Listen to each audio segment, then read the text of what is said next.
When you've been keeping reptiles for over 25 years, have over 35 rack systems, and over 500 enclosures, you might have a problem. But OCD isn't the problem. The problem is that these racks and these enclosures are getting old and they're hard to use. Hey, do you have a rack system or enclosures that are just getting old like I do? Well, I need to upgrade big time. But you know what that means? Watch this.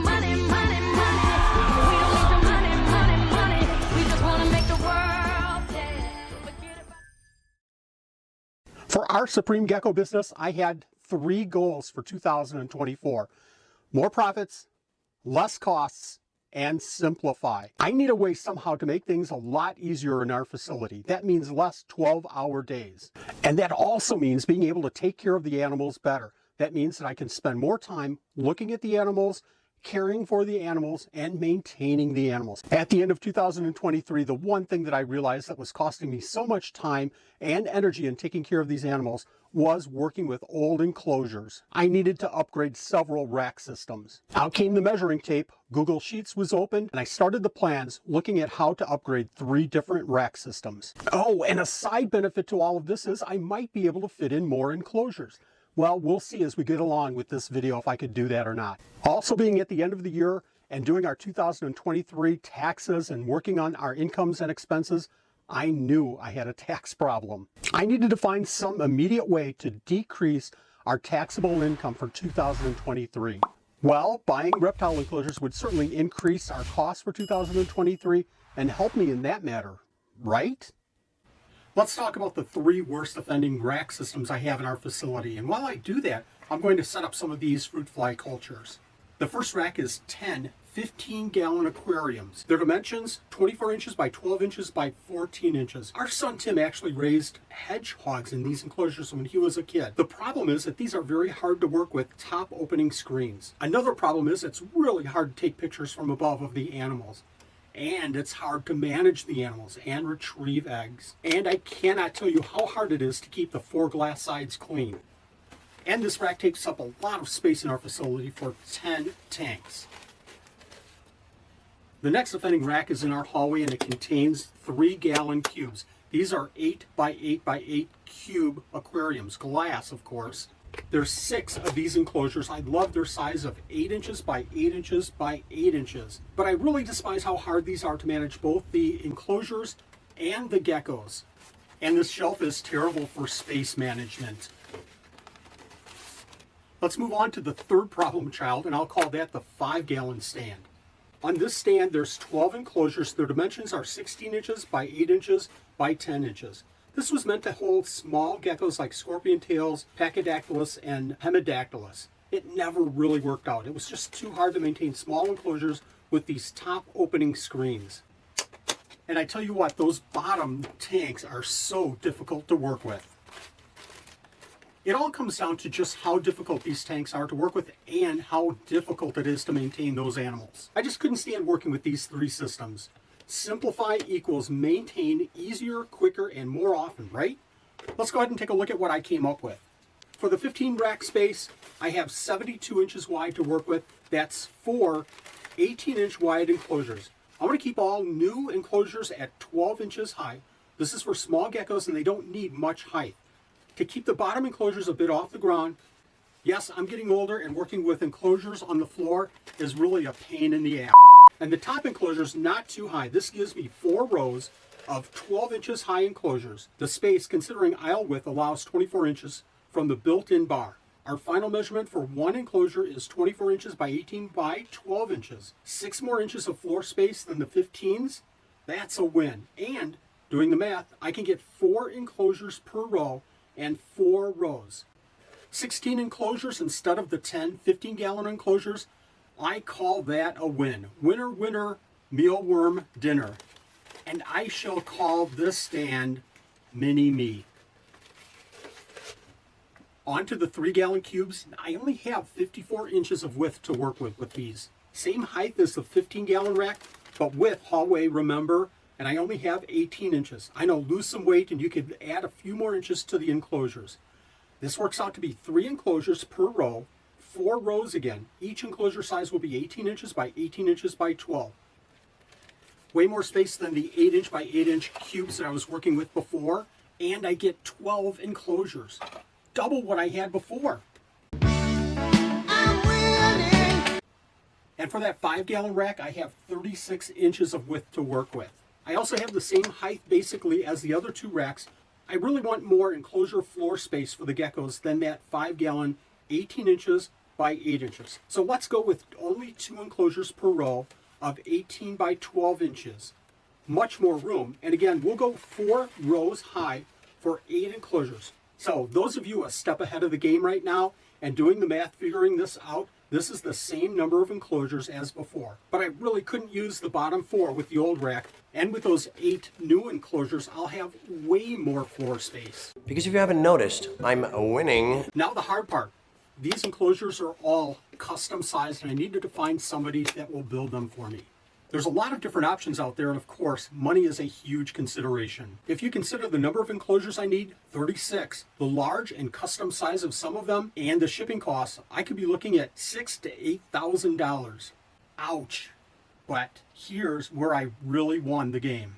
Remember a year ago, I really had to move forward from a rack that I was using for our Australian geckos. It was the beast. We went with a 16-unit custom-made enclosure setup from Wisconsin Custom Cages. A link to a video of that whole process is included in the description of this video. I've been using that Australian rack now for a year and it is really working out well. I love working with the rack and with the geckos. It makes managing the animals so much easier. There really is no better testimony to the quality, service, and price of a company than a repeat customer.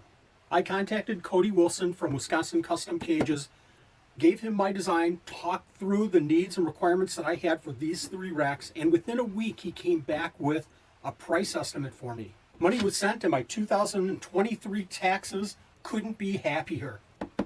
I'll say with a little negotiation for a larger project like this, the price was way less than any other option that I could come up with. It also helped to have Wisconsin Custom Cages next door within just a couple of miles of us. And that saved a whole lot in shipping. Although I will say their shipping costs are pretty minimal as he packages the enclosures so well. As for timing, I really wasn't ready in January or early February with all the other 2024 projects we had going on. And Cody had the NARBC show that he was getting ready for in February as well. So we set the timing to be the end of March. I'll have to admit that I really did underestimate the amount of time that this whole project would take for us. I was hoping to A, completely move the deli cups and all the animals on the 3 existing rack systems, B, unload and clean all glass tanks, 28 tanks, C, tear down the 3 stands, D, add the 3 new enclosure systems, E, set up the 3 new enclosure systems, and add the animals, all within 1 weekend. Holy cow. Here's what happened. Catching the animals, easy peasy, cake of peace. Cleaning the tanks, well, I was really hoping it would take 1 day. It took 4. But this was completely cleaning and scraping each tank. The hallway 3-gallon cubes came down like clockwork as it took maybe a half hour. The 5 gallons were a little bit trickier. Animals were easy to catch, but some were moved to our 10-gallon stand, 21 10-gallon tanks, which meant I had to completely clean those tanks and decor, then replace substrate in 5 of those 10 gallons. The 5 gallons were taken down, cleaned, and stored in our closet. I don't ever throw away a good fish tank. The baker's rack being unassembled, then reassembled back in our Supreme Gecko hard goods warehouse, which is really our living room. Now the 15-gallon stand came down with some effort as our son Jordan helped a lot with this one as it was big and bulky. My biggest fear, as this stand has been up and running for over 12 years, was finding out what was behind that stand. Other than a few dishes, pens, and miscellaneous stuff, we did find a few big spiders. Putting the 3 enclosure systems in place was super easy as they're so light and portable. What really slowed me down on this step, though, was working with the thermostats to make sure all the heat tape and thermostats worked well. Unfortunately as well, I misplanned and had to add 3 new thermostats from Amazon, which kept animals without heat for about 3 to 4 days. Adding the sand, bioactive substrate, and decorations was fun and quick, as was adding the animals. It took probably 2 weeks to get the temperatures just right. I can hear those thermostat alarms going off right now. Unfortunately, some of the animals had to stay in their deli cups for about 2 days. They did get proper misting and care. I cannot tell you how excited I was to move these animals to their new homes. As a note, many of the animals were actually being moved from other places in our facility to bigger enclosures as they have grown up this past year and are now ready for breeding, such as some of our cave geckos, Periodora bastardi, and Coleonyx mitratus. I wanted to wait a few weeks before doing this video just to get a feel for how these new enclosures were going to work and if they were going to work. But let's go. The positives, aesthetically, these enclosures look great. From a functionality standpoint, their size is perfect because, well, they were custom made for me. Ventilation is really, really good, but I'll talk about that in just a minute with a point that I really missed on these enclosures. They come with lighting, which works out really well for these small enclosures. They come with heat tape, and as I've said before, they're light and mobile. Their price, well, I'll say it again, I think is the best in the business by far. Let's talk about customer service. I don't think anyone could be more helpful than Cody on this whole situation. First of all, I had forgotten when I sent him the design to say that I wanted the heat tape and the lighting included in these setups. Having purchased before with that Australian rack, Cody knew exactly what I was looking for and didn't even question it. I did have a little bit of a concern about a month later when remembering that I had forgotten to add those two items, heating and the lighting, and was a little bit concerned that Cody would come back and add more pricing to those enclosures, which he didn't because he remembered the Australian rack. Speaking of great customer service, Cody actually brought those enclosures over to our house and dropped them off. I cannot believe that. I know that's a little bit of a shorter trip for him, but hats off to him for doing that. And every single message that I sent him on Facebook Messenger, he returned within an hour, a half day at the very most. Let's talk about negatives. Yes, it's that time in the video. First negative is ventilation. It's just too big for me. I have teeny tiny geckos and the ventilation is too big. So what we did personally for us is we put screening on all the ventilation. It costs us another maybe half hour or so of time, but that works perfectly for us and it allows the ventilation in each one of the enclosures. Another negative, ventilation. Ventilation? Yes, ventilation is a little bit too small to allow a really good airflow to keep those front panels moisture free. Now, in all seriousness, the ventilation is actually perfect for us. It allows airflow, but that moisture, the condensation on the front panels, is a great indicator that we're keeping these enclosures humid enough for some of the geckos that we're keeping. It's just perfect. I really wouldn't change a thing with ventilation, but if you need to, you can certainly contact Cody and ask him for larger or smaller ventilation. Or at least I think you can. Another negative is, and I've talked to Cody about this, the screws. And this is so small of an issue. Those screws, because they're so small, will eventually loosen up by opening and closing the front panels of those enclosures. Here's the cool thing. With a simple screwdriver turn, they're back to normal. And they really don't loosen up that often. So let's talk about a couple of mistakes I made with the whole design. Cody had actually contacted me about adding wheels to each one of these rack systems, and I decided, yeah, let's go for it. All three racks had the wheels added so that I could move them in and out as needed. But the second we had that very first enclosure put in place, I realized that working on these enclosures on the floor was not an option for me. Yes, it's harder working on these bottom enclosures as I'm getting older. So what we did was we took the wheels off again and we went out and bought bricks from a home improvement store and put those bricks in to add a little bit of height for that very first row so I could work on those bottom enclosures. I really feel these enclosures are light enough that if I ever had to move these in the future, we could certainly do that without much effort. When Cody dropped these enclosures off, one of the last statements that he made to me was, you know, Wally, you're going to want to add another row to each one of these three rack systems. We got all three of these rack systems in place, and immediately I wanted that additional row on each one of them. And oh, by the way, I'm already in the process of adding those 3 new rows to the 3 different racks. In future videos, I'm going to focus on all 3 of the different racks and show you the animals that are in each one. This is going to be exciting for us. So, is it time for you to upgrade one or many of your older enclosures?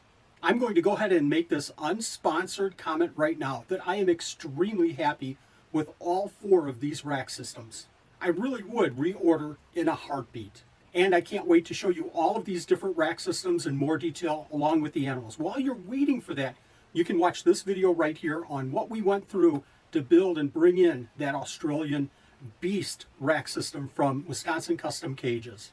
Watch this video because I'm sure that you're going to enjoy it as much as I did. And of course, I'll drop that link in the description of this video so you can visit Wisconsin Custom Cages as well. Thank you very much for watching. We'll see you next video.